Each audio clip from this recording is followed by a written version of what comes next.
We're filming at the real headquarters of ProClimate, not our mobile ProClimate studios.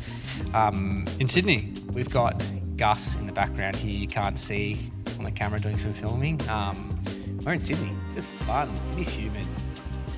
I took it up at 4:30 this morning. It sucked. It's not a bad time of the morning. No, I couldn't sleep last night. I had a terrible sleep last night, so I loaded up on creatine. I forgot my creatine tablets. Loaded up on creatine. I've watched too many docos. Jeez, I go down a rabbit hole. 15 grams this morning. I'm feeling great. If there's anyone out there who wants to sponsor the podcast who's a creatine supplier, then by all means hit us up. Bulk Nutrients, I'm looking at you. We have actually been chatting with Linden Thorley for a couple of years now and saying that we would like to get him on the podcast. And we have had opportunities to record online. However, we feel that in person is the best way to do it. So, Linden, thanks for joining us today. Well, thank you for having me. And yeah, very nice to be part of the podcast. So who are you? Yeah. And why do architects hate builders? And how come, so wait, is this the first architect that hasn't got the turtleneck sweater going on? It's too hot in Sydney. They still haven't. They're rolled over. Their little skivvy on. And they're like, I don't know. Sorry. Architects. Look, I'm fashion-wise, I'm well and truly a dad. We don't really go spend our time crafting our clothes in quite the way we try and craft our buildings. Oh, good call. Look, I'm an architect, passive house designer. I have a practice in Sydney which is primarily focused on single residential dwellings. A lot of it is retrofit. We are very lucky that the majority of our projects now, people come to us wanting some form of energy efficiency and building health as a key criteria of their project, and a lot of that is passive house or somewhere in the territory of it. So all projects are modelled using the PHPP. We use that to inform our design decisions and sort of optimise a building to suit. My other hat that I wear is chair of the Australian Passive House Association Retrofit Committee. And that's a group of architects, designers, builders, and consultants that are national. And our job is to work together to help, I think, collate and share information about retrofit. So our current projects are working towards a Passive House Association Retrofit Month in the next few months. And also we've been working on a retrofit guide or playbook, which is primarily targeted at, let's say, stakeholder clients and policymakers. So we're not trying to explain how to do a complete retrofit. What we're trying to do is share the benefits of it, what's possible, and key risks, and why we think about it in the Australian context.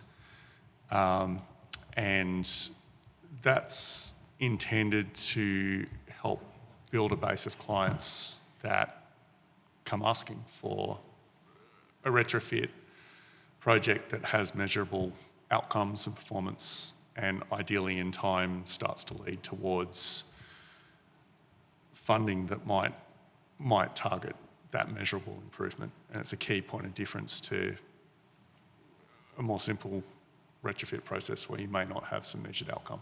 Do you only do retrofits? No, we do new build as well. Okay. It's a mix of projects for us. You said before that most of your clients now are coming to you for a particular solution, and I know that Matt and I would say 100% of the clients that come to us come for the same thing. How long did that take? Good question, hey? Yeah, good question. It's a little bit of a slow start. I was very lucky that my first passive house project was my own house. I was going to get to that, and I'd love to hear about that one too. Yeah. We sort of used that as a way to share in a way that we couldn't share someone else's house, and that grew to people knowing who we were. Yep. And then we've also been lucky enough to have opportunities to speak and show projects, and that's... Is it luck? because I feel like you've put yourself out there to do it, and I know you've got to be the right place. You've created the opportunity. Yeah. Yeah, look, And that's why I say I don't think you're lucky. I think that you just made the right decision as a move to head down that way. we were lucky, but it was also, it is about being open, similar to the way you guys have been in sharing how we go about projects, why we think it's important, bringing people along, trying to step away from talking about numbers a little bit and talk about numbers are boring. About outcome. I reckon that's outcomes the are biggest- better. Yeah, I think that's one of the biggest hurdles that we face when we talk about passive houses. People want to dive into the numbers too much. And it's like, we were just chatting with Gus, communications manager of ProClimate. He's like, talking about how do you tell the architect you want to put in ProClimate and it's a sort of passive house. I'm like, just don't tell them. Don't talk about it. We're building Just a health, specify it. we're just doing Just a healthy specify it. building, and this is part of the process. And this is how, like, if we want a healthy building, this is what you need to do to get there. Absolutely. I think one of those key things about Passive House is that it is a design and material agnostic standard. Like it's if you want to keep your existing building exactly the way it is and try and lever it into being a passive house, then it's probably possible, because all it is a calculation. And it's about crunching numbers and adding enough thermal resistance and enough shade to make it work.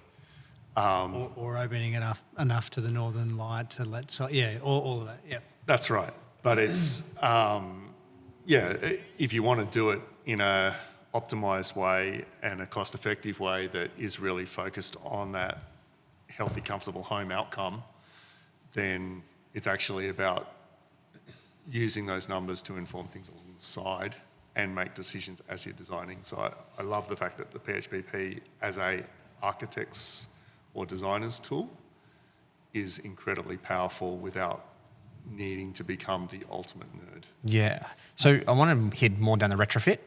Yep. Have you got a question before we go? Yeah, I was just going to say, I don't want to poke the bear too much here, but I'll take a leaf out of Matt's book.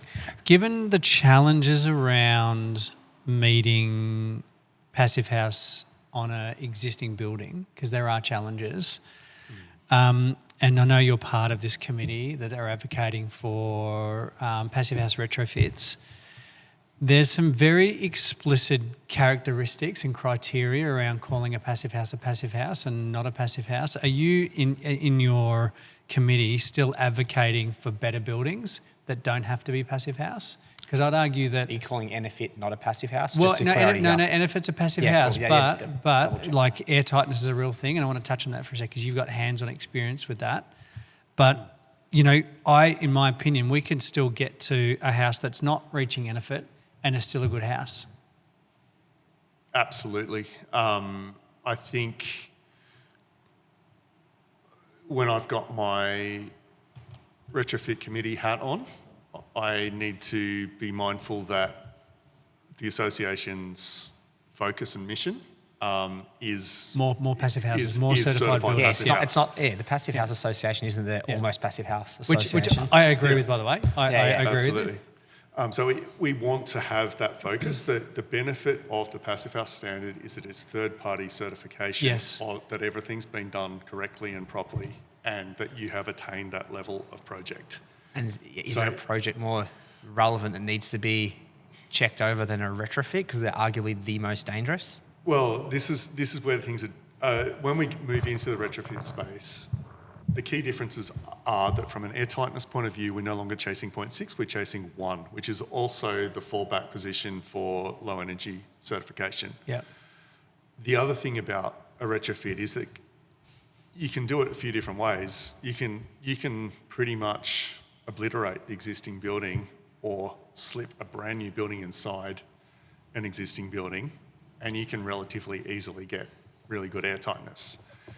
Easy to say. Relatively easy. Did you hear that, Cam?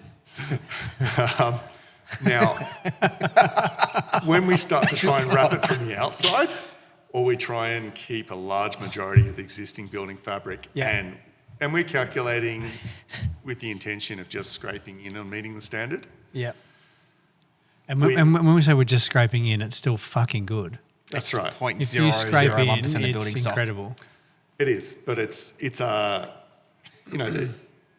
we are trying to minimise the amount of change to the original building fabric, and that building fabric was never intended to be the criteria that Passive House is. So from a early stage expectation setting with clients and everybody involved with the project, as an architect approaching a retrofit project, I need to be very careful to make everyone understand that until one air change an hour has been achieved on site or less, it's not a Passive House, and it's not going to be. Pat, airtightness is. Can I say this? You can. No, how so? You can say it. I know. And you probably will. I'm trying to work out how to be clear about what I'm about to say. Achieving airtightness is so easy. If you get INTELLO, there's a real no reason for not getting. If you're using INTELLO on a project, you should be able to get under 0.6, not 0.1. Or under 1, sorry.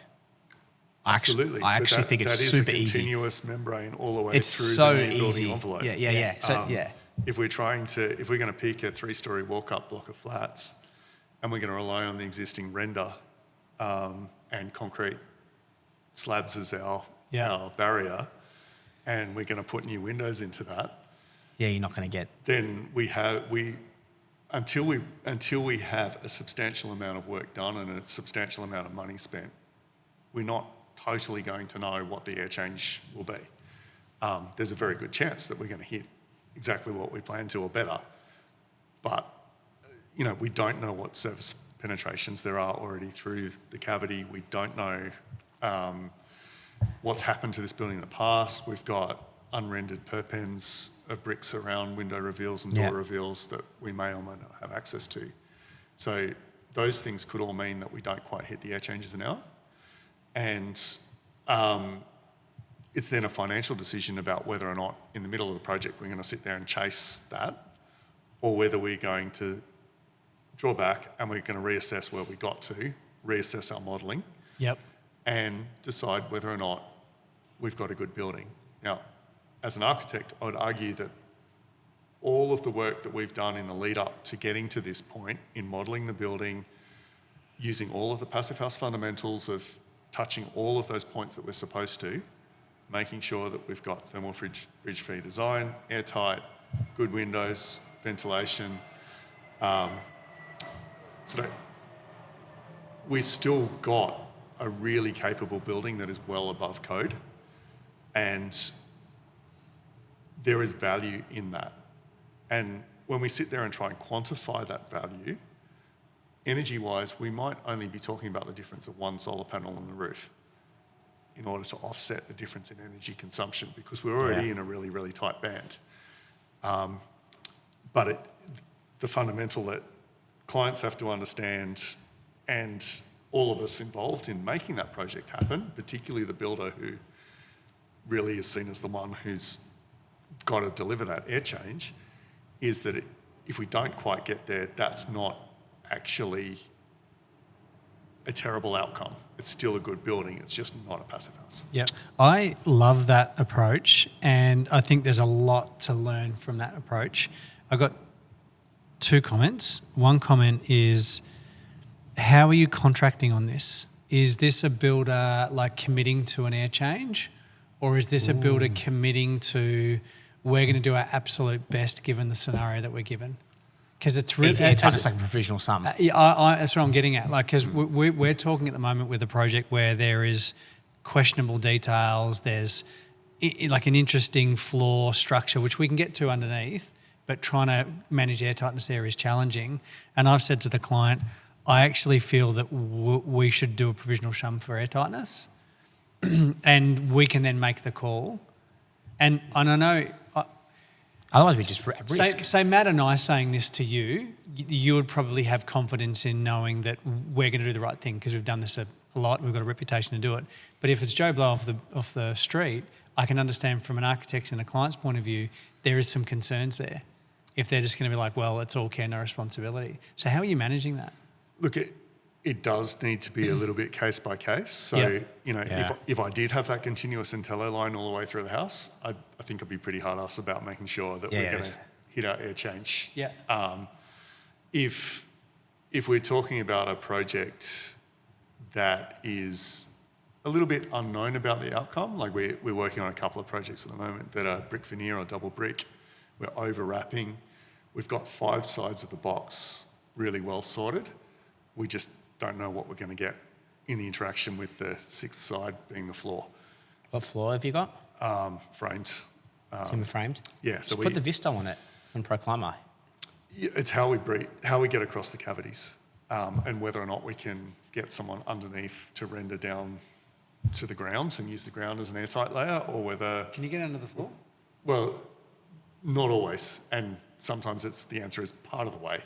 Yeah, and so we really don't know where we're going to go. And that's where, like, to me, the real skill in retrofit projects and interacting with builders is in picking an appropriate scope or scale that we're going to target within the tender documents.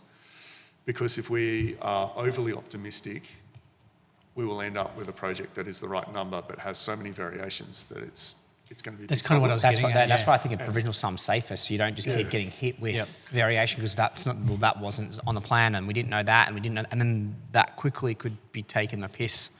Yeah. I'm hoping someone's superhero is not going to die when I say this, but we've got a couple of projects at the moment where I've suggested to clients that we explore using spray foam, closed cell spray foam in the subfloor. It can fail. I just had this woofed. Yeah, okay. Well, I mean, these are things that we're exploring. I thought it was chatting with Cam about it, because there's tricky details where you're trying to get air tightness, and then how do you connect the air, like the walls with the subfloor, and filling it full of closed cell foam. It's like, well, that's probably... people poo-poo when spray foam. When you say fail... It wasn't just not part, it was a mould risk on the woofie. Right. So whereabouts? This is a double brick. But where was the foam? It was sprayed up in a cavity against a double brick. Yeah, but it's not subfloor though? Because that's different. It's completely different. No. Moisture's moving differently. Yeah. True. Actually, fair point. But I wouldn't be concerned in a subfloor, but I'd never consider it for walls or in a roof, because moisture's moving differently. But on a subfloor... I've done it on the subfloor. It's actually a very good solution because you get airtight, but people poo-poo foam, and yes, we should try to avoid it. Yeah. But what's better, a house that's going to leak and be energy efficient and not comfortable, and then the health, durability, comfort of the occupants are at risk, or one that we use a product like that that's going to be fine and last. And I think this is where you just need to look at it all. Like everything, you said something before about everything's case by case. Like I would not recommend this for every home we build. So this is literally when one of my questions is you've got that when you're exploring to a retrofit and the passive house putting together this retrofit document, you can't give advice on how to retrofit because it just literally, as Cam say, it depends. It absolutely does depend, and it's about making sure that you, as a client or someone procuring these projects, you actually know to include this in the scope, because otherwise if you don't have someone who's got some knowledge around how to retrofit the building and the risks that occur when you start doing it, then you're actually opening yourself up to big problems. They're the most dangerous. Building new is easy. Honestly, you get a free shot at a new building. If you can't hit a passive house 0.6 with a new building, you probably shouldn't be building. If you've got the right systems, honestly, it's a very simple process. Retrofitting, you don't know what you're getting into. You don't know, is there less weep holes than you thought, and they're blocked up with all the back of the mud of the mortar is completely filling the cavity, or you can't see that unless we've ripped the whole house apart before we start. You just don't know. Yeah, we were lucky enough to have a project not long ago where we did the design exercise and we modelled the existing house. So in this case, it was pretty much a finished house inside. They didn't actually want to do anything to the house to change it. All they wanted to do was improve energy efficiency, comfort, and health. So we sat down, we did the modelling exercise, we produced a PHPP, showed how the existing building compared to the EnerPHit standard, and then we also showed a number of design variants that showed different ways that we could either hit that standard or go close to it, using the low energy cert as a reference point as well. Yep. And the response from them was, this is great, but we are interested in seeing what happens if we do little bits at a time. And we don't necessarily want to go the whole hog and finish it. And so we were put in a position where the brief became, yes, we know the risks. We would like to play in that space. Who signs off on this? This is what I was going to say. I was about to say, because, go. So the way we approached that was we'd done a preliminary blower door test of the house. We had a good idea where most airflow was coming in. And so we targeted those areas and we essentially sealed up plaster vents. We sealed up ceiling roses. We had a few areas that we planned to target with some INTELLO. We rendered the insides of fireplaces, and we put a membrane underneath their floor, which already had some polyester insulation. We put a membrane in and we rendered it into the footing. And we were able to significantly improve. We couldn't pressurise the building on that first blower door test. We were able to improve Did it give you things. like a guesstimate? Do you remember? Because a lot of those give you a guesstimate. Yeah, look, we're up around the 25 plus air changes an hour, Yeah. and we managed to get it kind of in the direction of, off the top of my head, 12 on that first round of just plugging the big holes. And on that second blower door test, we walked around and we found another bunch of low-hanging fruit to target. That was done alongside some window swaps they had some good windows. When you say the second time, this is a different stage of building? Or Yeah, we literally did they cost did plus with the builder, and we did a discrete kind of, these are the first, this is the low-hanging fruit on this building, and this is how we're going to attack it. This client already had some monitoring in the house. They had an idea of humidity and temperature. So that all stays. And then, second round, after doing some windows, we managed to get it a hell of a lot tighter. I think we ended up getting pretty close to 8 in the end. Yep. It's not passive house, but it's, Better. it's a But very, the lived very experience in there would be wildly different. Yeah. And then we paired that with putting a HRV in. Yep. So that we have got Centralized? a centralised HRV. Yep. That's managed our condensation. Where are you running that? Did you create bulkheads, or you've got insulated ducts above in the ceiling space? Mix of everything. Sort of, we were lucky enough to be working with Nick Soden from Soden Constructions, and we had fresh ventilation as a local HRV supplier who was helping make all of that happen. And so we scoped it quite carefully. We looked at where we could thread things through the building. Yep. I think we ended up with one bulkhead. Yep. That's pretty good. A few things inside wardrobes. But no improvement on any external insulation or any insulation upgrades? In the end, we did the roof and we did cavity fill insulation. Okay. So we did breach the cavity. So it's double brick? It's double brick house, single brick upstairs, or brick veneer upstairs. Do you do your own modelling? Yes, we do. And do your own woofie, or you outsource that? We do not know how to do woofie. Yeah, that one's something that I think it's best to get someone who's doing it regularly. Yep. To help It's on those. subjective because you can make anything pass. That's right. Yeah. And just when your brain's not in it all the time, Yep. it's not really the thing that we should be Do you so throughout that process, you said there was a builder that was there on cost plus. Was he or she also involved during pre-construction on that project? In this case, no, but an equivalently experienced builder was, and it just came down to availability. Okay. Yeah, okay. I've just got ECI question marks You circled. could not do a retrofit without. Yeah, I was just going to say. No So chance. that's something that you practice within your firm? Absolutely. So I realise I have missed answering a question right from the beginning, which is architects don't all hate builders. We love them. We also love architects too. It's not what you said on the plane this morning. Yeah, but that was off camera, mate, so it doesn't matter. Yeah, look, I work very hard to be knowledgeable about the materials and the build-ups and the performance of what we try and put together, and to understand how to model things well. But ultimately, I'm an architect. I draw stuff. Yep. And I lean very heavily on people who physically put stuff together to understand whether something is feasible or to understand the labour involved. So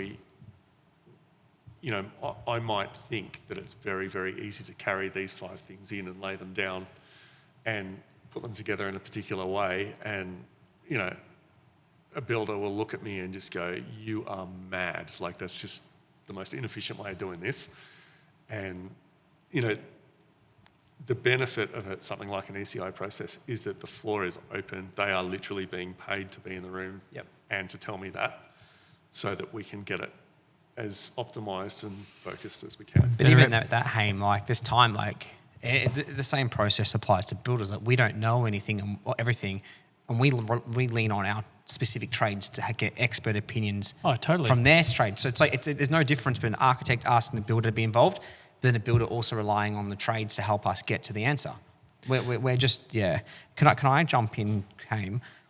Because this all sounds hard. Why don't we just knock them down and start again?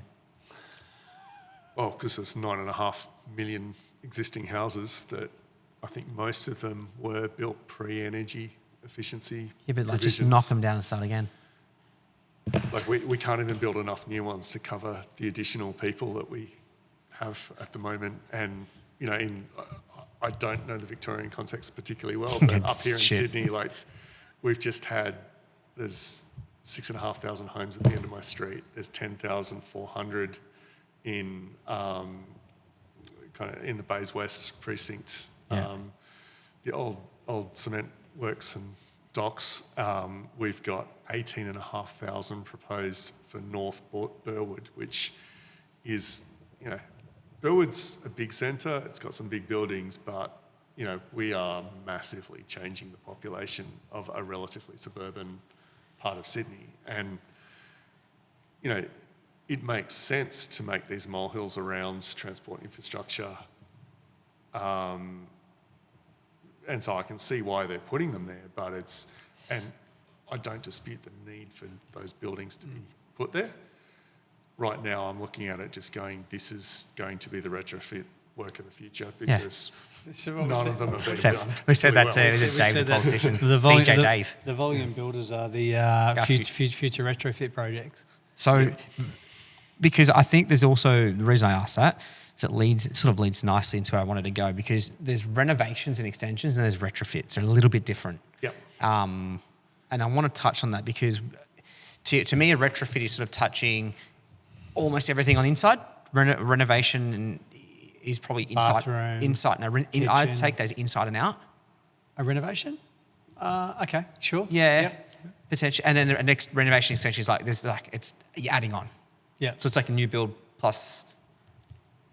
Yep. We are definitely exploring a number of projects that aren't heavily focused on changes to the building. They are, purely retrofit. There might be a new kitchen, there might be move things around a little bit, but they are very much focused on our house is spatially okay or adequate.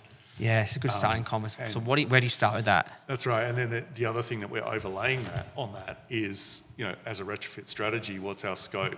Are we going to try and improve everything from the inside, which means we have to negotiate footings and internal walls? Just stripping everything back. That's practically going down the renovation path. That's right. And we're also probably putting ourselves in a slightly riskier place from a moisture management and condensation point of view. That's where the woofie is really, really important. Whereas if we're working a little bit further out of the inner parts of the city and we happen to, A, own our walls, and B, even have a little bit of space around those walls, then we're really starting at looking at overwrapping houses. Like an out-of-fit. Yeah, that's a very different scope of work. So all the homes that you're talking about now, when we talk about retrofits, we're talking about not only replacing kitchens, bathrooms, and freshening it up inside, we're also addressing the thermal performance of the home as well. Yes, and that's something that we will choose how we speak about a project based on what a client's objectives Yep. are. If they're coming to us saying they don't necessarily want to change the planet, they are just wanting a comfortable home, then that's not a reason not to address thermal comfort and airflow through a house. That is simply that we don't necessarily need to explain the carbon operational carbon saved by what we're doing. Yep. Do we overcomplicate the carbon conversation sometimes? Like, do we need to To tell some people, I Yeah, think to the yeah. broader market, yes, but to some people, no. Yeah, but it's like some people want to know the passive house data, Yeah. but it's like the 90% or 90% don't care. They just want to know it's comfortable. The 10% want to know how did you get to that number? Probably the same with the carbon. I think carbon's going to be one of those things that's probably going to become more of language in retrofit soon. Everyone's like sustainability and thermal comfort and performance and health. I think carbon's going to be the next thing that's talked about. But shouldn't that be a conversation in new builds, not so much for renovations and retrofits, because you I kind think of it's going keep to be across the board. Yeah, because kind of the most sustainable, loose, whatever word we want to say, building. If you look at Yeah. a project like 100 Macnab, which was the first high-rise EnerPHit certified project, which is in Toronto, it was designed by ERA architects. They started with a project brief of, or at least my understanding of it is their brief was essentially to knock the building down and build another one. It was a building that was end of life, and they were the ones that put back on the table, hey, we could actually improve this building. And so How do they come to the conclusion that this building is end of life? Like, what's the criteria to assess the They building? probably just thought it was. from a building owner's perspective, it was just kind of, there's too much maintenance to do Okay, here. okay. It's not necessarily, floor plates are not great, or Okay, so the it's a design structural isn't there. structural thing. Okay. but as I say, I don't know huge amounts of about that, but I do know that building got delivered, I think, at a very similar cost to delivering a new building at a significantly less price tag, and with a massive kind of carbon argument that just blew it out of the water. So it was just like, hey, this is Everything actually stacks up. Yeah. something that we should Yeah. be looking at doing. And creating a hallmark project to say that this can be done, That's right. and we're preserving this beautiful building. Where do you draw a line that you'll say, no, we should knock this down? I know, because the reason I asked it's a difficult question when you're on a retrofit committee pushing retrofits. Yeah. There always comes a point, and I joke with Dylan from On One all the time, like, just knock it down. Like, who cares? As a joke. But, like, the question is, like, there becomes a point where you kind of, it starts to go, do we do it or do we do that or not? I think the it depends question or answer comes up a lot. Yeah. It's, our reasons for why you would not retrofit a project might be that the cost of a new building is relatively line ball, and the potential risk of retrofit versus new build, given we're already pushing someone's budget, is too high to go down the retrofit path. Other times it'll be, the quality of the existing building Structure. and whether or not you can actually work with it enough, or the, things like moisture coming up through walls and the like. Yeah, I mean, How well can you control? It sounds like a lot of the projects that you're dealing with are double brick, maybe. I don't know, do you do sandstone footings here? Yeah, okay. So this is the kind of things that we're talking about here. And new heritage overlays, you just start. And heritage, I went to probably, for me to answer that question, I went to look at a new project last week where there was two options on the table: new home and an extension renovation to the existing. Extension renovation to the existing, I think on paper, was a couple of $100,000 in their favour. And I was looking at the building and I'm like, okay, has this been taken into consideration? Has this been taken into consideration? Even talking to them, we knew that like the front right-hand side of the house was dropping. So that's new stumps. I go, there's new roof, new cladding. I'm like, if you can bring your budget up for a new home, you're going to get a much better outcome and a much more predictable outcome. And rather than use the existing home there as a design consideration, get rid of it and have full range. Now, I'm not saying that has to happen for every project. Just knock them down, Hamish. Knock them down. Because I'm a big advocate for I keeping agree. new buildings, for keeping existing buildings. But there's a point of, you know what? I understand this building has some sort of heritage value or some kind of carbon value that needs to take into consideration, but you're going to be better off in the long term by getting rid of it. Absolutely. I think once you take into account heritage and you also take into account a few other factors, sometimes there's not a lot of choice. Yeah, Often okay. the ones that you are embarking on retrofit are that, you know, there's a council nearby here where if you've got sandstone footings and they can't even be rendered, they've got to stay as sandstone footings and Wow. visible. So this is where, because I feel like heritage advisors are the ones holding back energy efficiency and building better a lot of the time. Now, you don't have to say it, I'll say it. But, yeah. I want to learn how to work really well with heritage people. My whole career I've worked on heritage, and I absolutely see the value in keeping buildings, but when we keep them in a way that makes them really uncomfortable or means that they degrade, Is it really heritage? that's not achieving Because the there's outcome. the argument to say what we're proposing is going to prolong the life of this building for another 100 years. That's right. So, but if we do what you're doing, And they ignore code. So perfect example is now we've got to batten out our cladding. Yeah. Are they allowing that? Because they kind of got no choice. It tends to be a little case by case and negotiating. I think it's your typical terrace house. The first thing that I want to be allowed to do is to take the roof off, add some above sheathing, ventilation, and put the roof back on. And, you know, that's 100 millimetres of difference in height.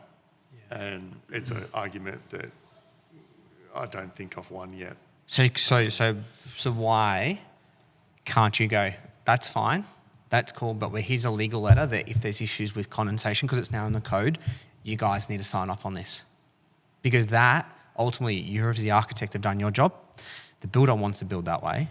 The clients want it that way. So you now remove the risk from you guys. We have to build this way due to NCC because there's this clause here.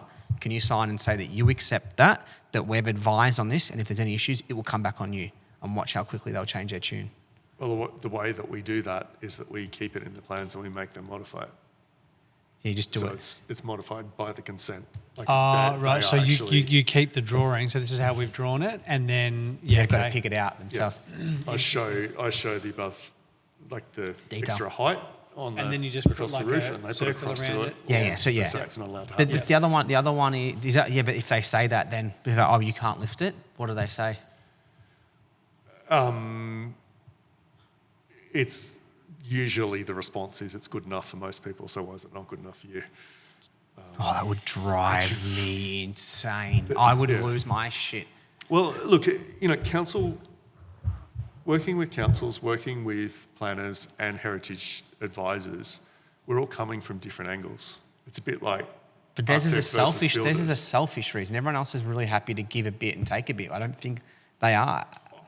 I would say that the younger, particularly female heritage advisors and planners coming through are a lot more open to a Holistic broader, approach. holistic discussion and I about agree. what we're trying to Yep. achieve. And, you know, our approach is usually to go in pre-DA with Yeah. a full open book strategy of here's all the non-compliances, here's our best argument for why we think it's okay, and have a chat about it. But how about windows, single glazed windows, where they now want you to put the little, I don't know if it happens with you, the little sticker to say that's the original glazing. We can't make windows like we used to. Well, why don't we just go, how about you, like there's a space that they could make so much extra money to cancel, and we're going to come inspect these in stages to make sure that window looks exactly like it used to be. Look, there's always going to be someone resistive to it. It's just, you know, you think about it, like 5 years ago we had to explain what Passive House was. Yep. Whereas now, people know what it is, people are coming and asking Yeah. for it. Is Passive House mainstream yet? No. It's definitely not mainstream, but I would say that it's desirable. Yeah. And, you know, at least in my little bubble, Yeah. Do you think it's a lot affordable? of people are quite keen on it. That's a very, very tough question right now. We are focusing on some projects that we had been incredibly careful on scope, ambition, the way that we designed in order to make things easy, and that is something that we're still seeing high prices come back. Is that due to the performance, or is that due to the architecture? Like, in respect to, you got to be an architect, you got to design something. Like, hang on, can we just clarify something for a second? The prices that are coming back are higher than what the client wanted to spend. Yes, which is normal. yeah, exactly. Yeah. Yeah, So that's what I was yeah. sleeping to. Yeah. That is absolutely normal. No. I was just more clarifying because, with respect to designers and architects, when people say, "Oh, the price is too high," or you're too expensive, I'm like, hang on a minute, I'm not the one that designed this. Yeah. And I'm being quite carefully, and I really want to kind of talk this through here, because I'd just like to change the language just around it a little bit, because I think that's important, because then it's bringing everyone into solving the problem. It's not shifting the blame. Yeah. Especially Sorry, when you've I'm had, digressing. No, there a little bit. especially when I you've do had- apologise. no, I didn't mean to. I totally agree with you. So I think, the message to me, first one, is that I don't think Passive House is particularly expensive over doing what I'd call well-built minimum code 7 stars. Or another custom home. just architectural homes. Yes. Yeah. It's just about the fact that you're building one of them. Yes, And agreed. you are trying to, our relationship and the client's relationship with the builder on these types of homes is always going to be one team with their subbies, and the way that they can manage their risk for that team during the process of that build. And so they need, if we propose something that is a cost saving, then that actually has to save labour. Like the components of cost for all work, whether we're seeing it as part of the price inclusion or whether it's cost plus or whether it's a variation, there is a margin on top that relates to business costs. Yep. There is a margin on top that relates to appropriate profit margin, bearing in mind that there is a warranty commitment on a building, and there is responsibility in the longer term that you might have to come back and fix stuff. So it's not pure profit. It Is is this the first money architect to keep that's there. got it? I'm sitting Sorry, here just nodding and smiling and hopefully this is real. This is we bang on about this Yep. all the time, and people are just like, "Oh, you make all that money." It's like, no, I don't make 25% profit. I can tell you, we don't. Yeah. I'm not disclosing any profit margins, No, but I'm saying kind of there is a significant component of price that is attached to just running the builder's business, covering the insurances they have to have, Yep. and having the QA systems and everything else they have to have, plus that risk. And then after that, you have to go off and buy the materials. You can walk around Bunnings, you can check how much stuff costs. The builder's price isn't really that much different for most of your building materials. You might get a little bit because you buy a lot, or you might They've all got to be competitive, these big companies. That's right. You're not saving huge amounts for that. And then the only other component is labour. And that's... And labour is a significant cost. We need to think in our minds, I would have thought an average man day is somewhere between $600 and $800 per day on site. And if we're going to have, it's usually 2 people doing stuff and 1 person helping them. So there's 3 people. And that's, you have to cover that wage for the full extent of the job. And that is the component of price. Can you start doing projects down in Melbourne? I will do your projects. I can tell you that there are people in Melbourne who know this stuff as well. Okay. But this is what we're trying to pull together. And so when we try and pull And together retrofits a use more client's labour. wish list, Yeah. and we manage the minimum obligation and costs to have a builder there, we've got to mash that together into a budget that can work for a project. And retrofits have more labour. And like on a typical, if we say a $1.5 million build, because the building's not cheap, there's going to be between 2,500 to 3,000 carpentry hours, which is pretty much bang on with what you were, roughly if we work out the maths quickly, like, yeah, you times that 600 by 3. By the way, it's not they get paid 600, the wage, they might get paid their $50 an hour, but it costs us double to run them by the time we have work cover, payroll, tax, all these other things. The other thing that I was going to say, and again, I've gone completely blank on this retrofit. We can edit this out, that's fine. Oh, it was really good. It was on labour. Here's a question while Matt's thinking. Do you think that you've got a much better appreciation of labour having done the INTELLO on your own home? Yes. Like the things that I learnt by having to go and do that. So the reason why I ended up doing it was it was my first passive house project. I worked with a builder who wasn't a passive house builder, but I had a very good relationship with. And who's the builder? Shout him out. It's Life Structures, Mark Ferrugia and Matt Rebessa. And so, what was great about that project was that they were happy to try something new. Yep. And when we got talking about what a passive house actually meant in this context, the thing that was perceived as risky was the airtight barrier. And so external wraps and sealing those, that felt pretty normal. This is what we normally do as a builder. Yep. And we're happy to do that, and we don't see that as a particularly big risk. It's a little bit more finicky than normal, but it's fine.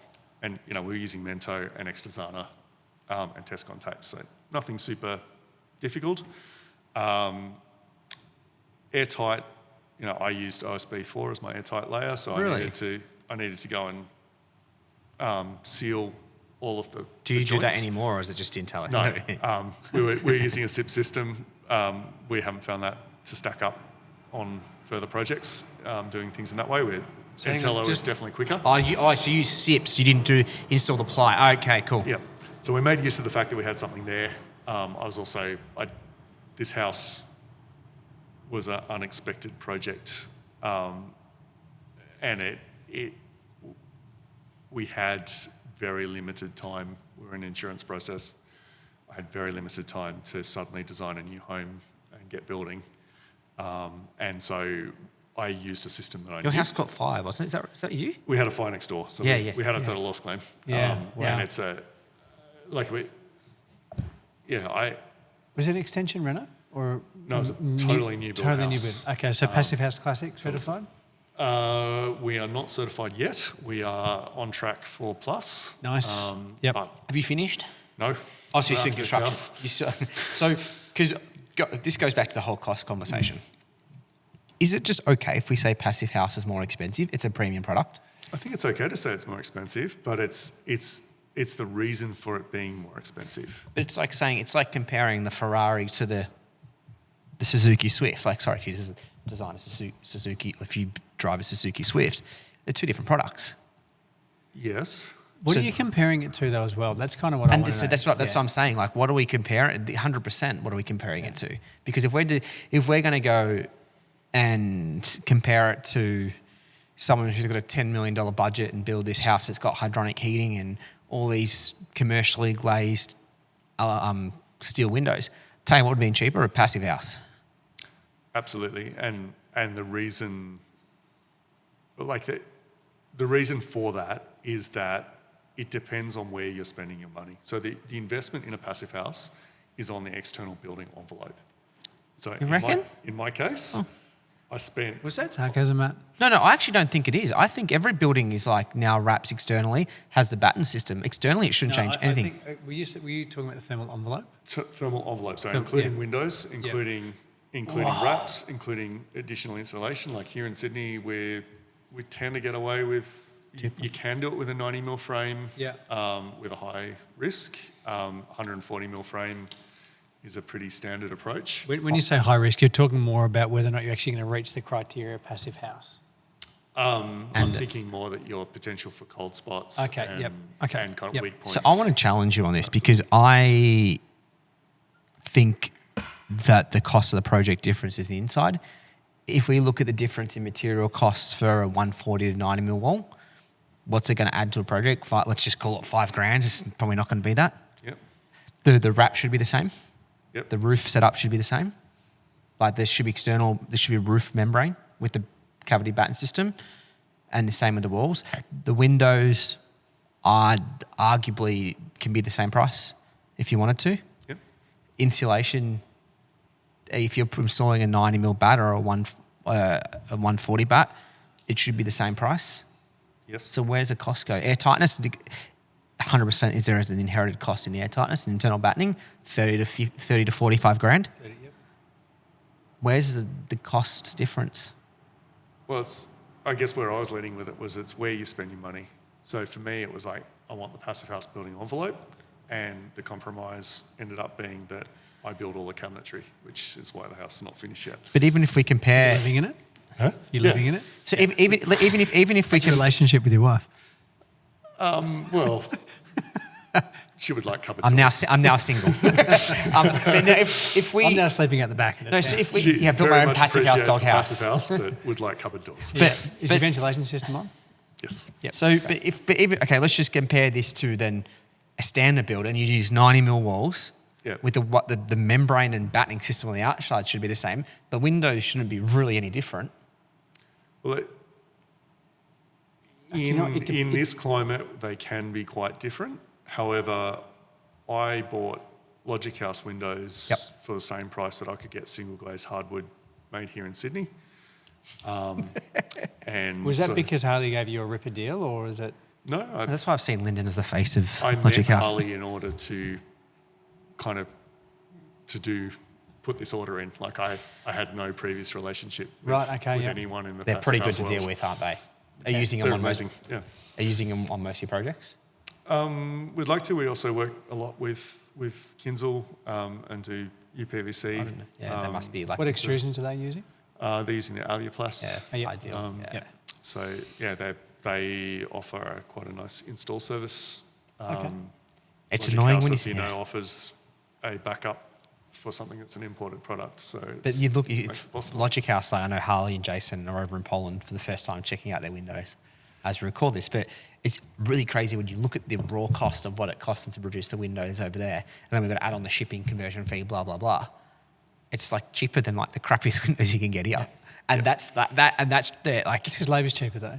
So this is labour's the cost of a project, and I've said it before that no one wants to talk about this because we all want everyone to get paid well. So no one's willing to have the conversation around labour because you just want to take away from the small people. They're like, and it's an awkward conversation. But the reality is, that's what's driving the project costs up, especially in Victoria. We've had the build.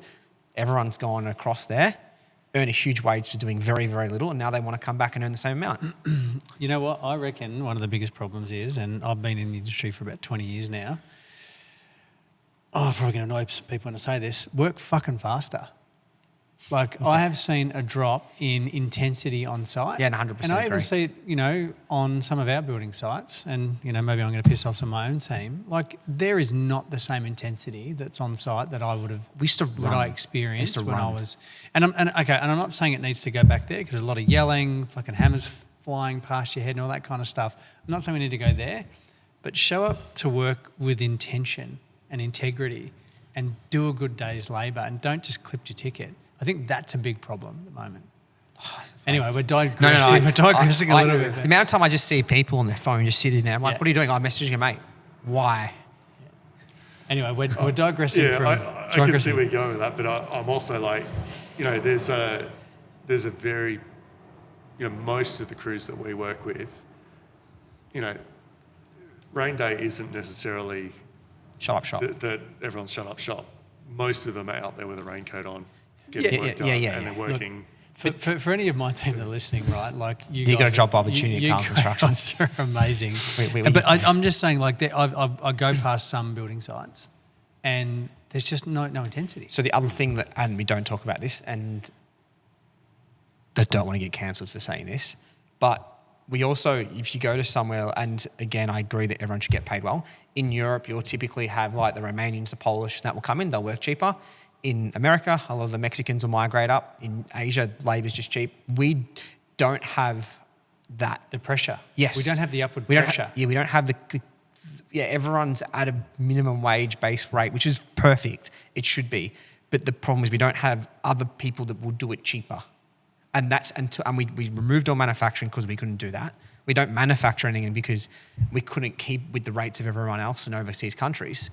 That's the reason we lost that. But we're never going to have that luxury of, I use luxury as a really loose term there, but like of that competition. Yeah, of I labour rates. agree. No, And it's not. I agree. I don't mean that in a real negative way. The way I say that, it's the reality. And I think sometimes I talk about the reality. Well, I think this is where we bring things back to retrofit and affordability and all of that sort of thing. Like ultimately, when we're talking about the cost that we can do something at, a living wage for people in our industry now needs to include, paying rents that is equivalent to what many pay in a mortgage. And so your ability to save to have a mortgage is not there. When you go to get your insurance renewal each year, you're getting a 30% or 40% premium increase, which is just stacking on. And that's happening every single year. And it's happening across every single aspect of a business. Our insurance is ridiculous. Like what was our VMI insurance that Porter Davis went down and they doubled our rate? And a $1.5 million project is roughly 20 grand in insurance straight off. Bang, gone. See you later. I'd say it's more. If you're talking about contract works too, it's more.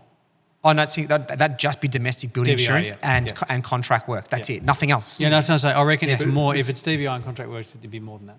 But that's For something that you 1.5. guys are Yeah. calculating inside your business overheads. Yeah. Whereas every single person that you're paying to be on the site No, that's COGS. has to get themselves, has to feed, clothe and shelter, and they have to get themselves to and from work. And all of their costs are becoming so high. Yeah. The system's got to break. Something's got to break. I hear exactly what you're saying. And, Yeah. and the thing is, I would love that, that everyone just gets paid really well in what they want to get paid. I'd love that. But that's not how a free market economy works. It's not how a free market economy works, but it's where we should be targeting things like retrofit. Like the biggest difference between a 3-story walk-up apartment block and one of the very new ones that we're looking at through here out the window, which is your very typical Sydney apartment block at the moment, is Ugly. the size. And it's a 3-story walk-up apartment is relatively tiny. It is only what you need to live in. And Is that a good or bad thing? It suits a massive need for, there are so many people that they would just be delighted to have that 1-bedroom or even a studio that's their own and not have to share. And that, we can't build buildings that small anymore. The code does not allow us to do that. And It's just saying we've made an error there in the code. well, there's an error in the code, but there's also in the perception about what it is that is valuable. So, when we're talking about single houses, banks are interested in funding houses that are kind of 250 to 320 square metres. I'm interested in designing houses that are somewhere between 100 and, say, 160 square metres for a family home. Yep. That's Which is enough. It's enough. That's But enough. the banks want 300 square metres. Yeah, once I design that small house, one of the questions they ask is, why is it so small? I hate And banks. it's the perception that it's high risk to flog that house in a fire sale. After they've just because made it's smaller. billions and billions and billions. Yeah, and it's like those sort of things. It's the same thing happens in the apartment world where it's like the market perception is that we want 2-bedroom apartments. We build huge amounts of, in New South Wales, it's a minimum of, I believe, 70 square metres for a two-bedroom apartment. So you can't have a 1-bedroom apartment in Sydney. You can have a 1-bedroom Okay. apartment, but there's minimum apartment sizes. Yeah, okay. And so we are forcing people to build a space that I think is probably too many square metres, and that's driving up the cost of delivering these homes. And you're losing an opportunity of getting more in there. You're losing the opportunity of getting more, but you're also, there are so many other layers to that business choice about what it is that you're going to build. Like in Singapore, it's pretty normal to have 5-bedroom apartments. In Australia, it's usually 2s, maybe 3s. If you're needing a 4 or a 5, you're probably, heading for a house, and the perception is that you might not have been successful because you bought an apartment for that size. Yeah, okay. And that's I see what you're saying. Yep. This is where Yep. market perception and costs of things get conflated with what people need and enough. And that's where I would like to see the conversation change. And I think new build should be allowed to build smaller. We should have ways of having more variety in apartment size. But retrofit, to me, is a really good way of demonstrating that to everyone, because if we can retrofit a few, not likeable or apartments that people wouldn't otherwise want, and we can turn them into something that's really, really good by getting their energy performance sorted out and doing a few nice changes inside that are very, very modest, then I actually think we've then got a flagship project saying, hey, actually, it's not the size of these apartments that's the problem. It's the way that we perceive what is enough. Yeah. It's a really interesting conversation, that. I'd like to sit in this for another podcast, because I think there is an interest. There's a problem that needs to be solved, and I think Liam from Hip vs Hype is certainly exploring it with Park Life, because I'm pretty sure there's 1-bedroom apartments in there. But Correct banks me if just, I'm wrong. what I hate about banks so much is interest rates go up, they pass it on the next day. But when they go down, it takes us 30 days to work it out. Come on, guys, isn't that fucking stupid? Well, no, we've seen it in the field team, in the Bowser right now. Like, They ain't dropping any time. nah. And all of this going up it's incentive. The government are incentivized for it to go up. They make more money as things become more expensive on GST alone. It's, at the moment, let's use fuel right now. It's gone up $1. They just made 10 cents extra per litre instantly on GST. Think how many litres of petrol they just are selling. I think the more worrying I don't give two discussion is that, transport industry today's claiming that they're going to go bust if they can't pass that cost on, which is quite probably true. But the people they want to pass it on to is Coles and Woolworths, and that then just translates to the inflation that we just copped an interest rate rise to stop. Yeah, So- yeah. The only way, honestly, and this is where, and the only way that inflation goes down is unemployment, and that's where AI will probably kick in. Like that's the other key metric that we look at is employment rate. If employment rate goes up, unemployment rate goes up, inflation drops. Yeah. The reality is, you've got to be rich to build. You've got to be rich to buy a home. Like, can we just accept that now? And like, do you know what? If you've got money, it doesn't matter. If you're cash funded, it doesn't matter. I understand that not everyone's in that situation. Like, I totally respect it, but it's reality. And I think too often we sit here, we wish passive houses were affordable for everyone. Like, so do I, but we sit here and I build for clients with over $1 million. You design for clients over $1 million. We all want the bigger projects because it makes our life easier. We want rich clients. Can we just say that and move on the conversation? Well, that comes back to the way that passive house tends to evolve in the market. So, the first wave of passive house is almost always expensive houses for rich people. Yeah. And it is an unattainable something for quite a while. The next wave then is starting to look at social and affordable housing usually. Yeah. And it's retrofit of buildings. And so, the US, Europe, the UK, they've all had funding models that are tied to measurable improvement of buildings.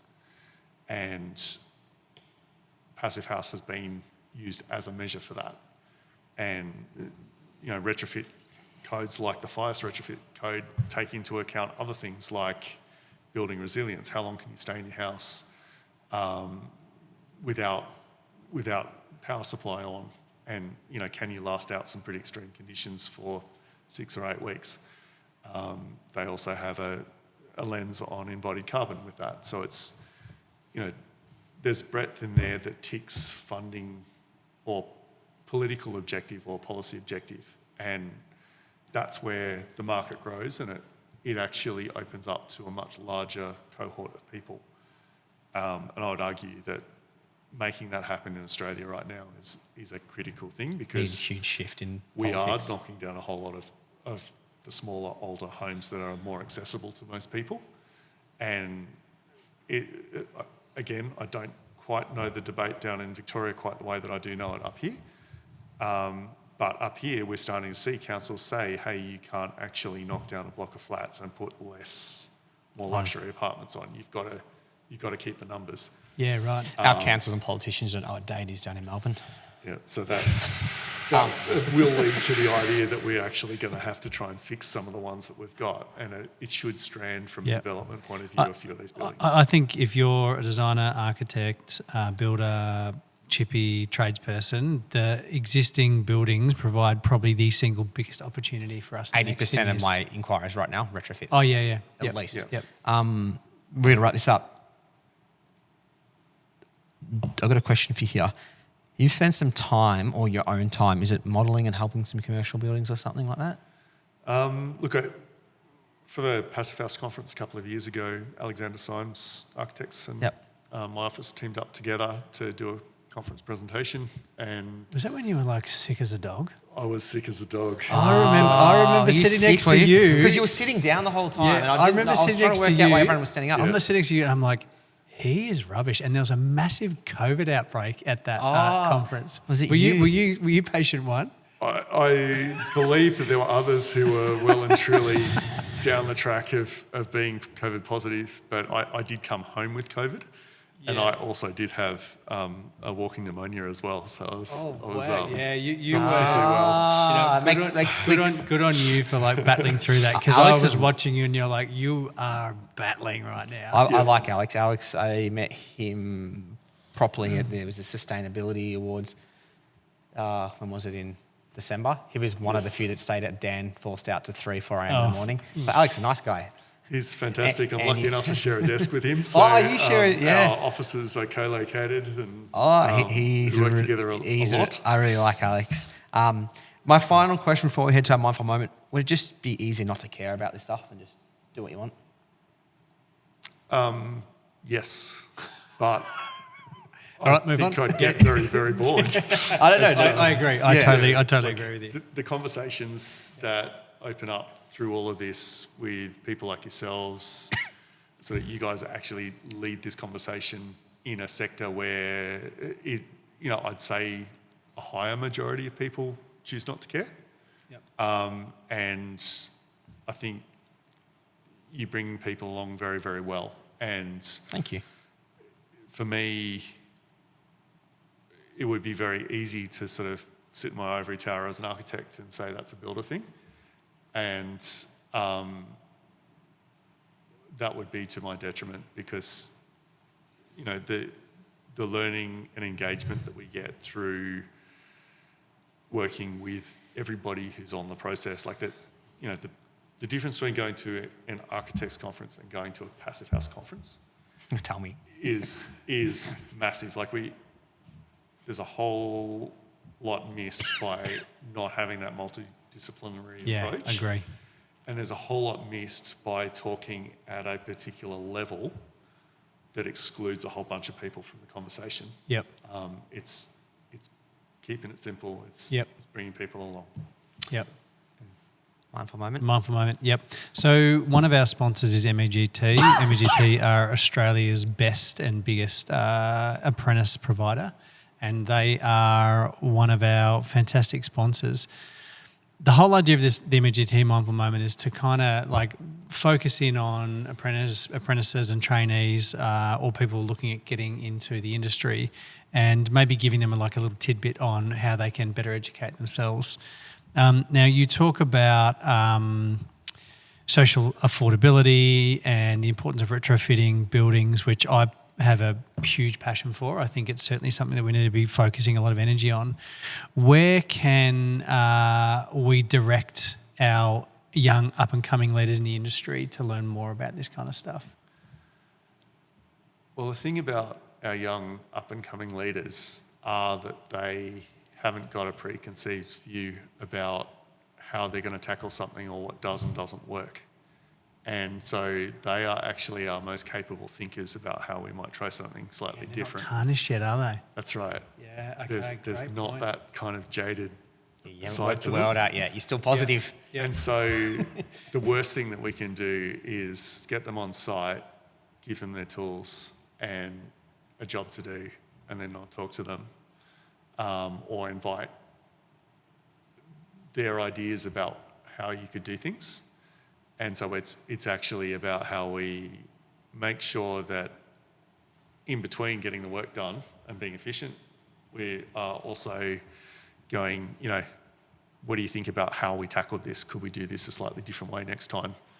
And yeah, I think we get our biggest gains that way. That's certainly played out in my office with having staff that are not fully fledged yet. And it's I've got a fantastic team.